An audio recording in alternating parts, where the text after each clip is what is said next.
सन्मान नवदुर्गांचा जागर स्त्री शक्तीचा। शिवसेना उपनेते आमदार रवींद्र फाटक यांच्या मार्गदर्शनाखाली संकल्प प्रतिष्ठानतर्फे आयोजित संकल्प दांडिया यास काल मोठ्या उत्साहात आणि जल्लोषात सुरुवात झाली। पहिल्याच दिवशी दांडिया रसिकांचा सहभाग हा लक्षणीय होता।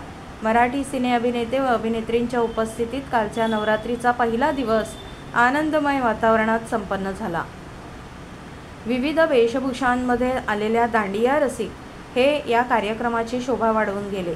या शुभप्रसंगी सर्व प्रमुख मान्यवरांच्या उपस्थितीत आजच्या पहिल्या दिवसाच्या स्पर्धकांचा व यथोचित सन्मान करून सन्मान चिन्ह प्रदान केले। संकल्प प्रतिष्ठानतर्फे यंदा पहिल्यांदाच विविध सामाजिक क्षेत्रात आपल्या कामाने आणि कर्तृत्वाने एका अनोखा ठसा उमटवणाऱ्या स्त्री शक्तीचा सन्मान काल संकल्प प्रतिष्ठानच्या मंचावर संपन्न झाला।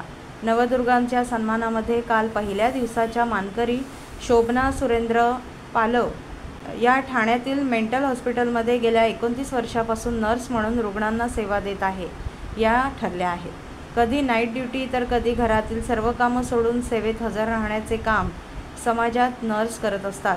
आपल्या पाल्यांना बेबी सिटिंगमध्ये ठेवून जनसेवेसाठी सदैव तत्पर ही स्त्री असते।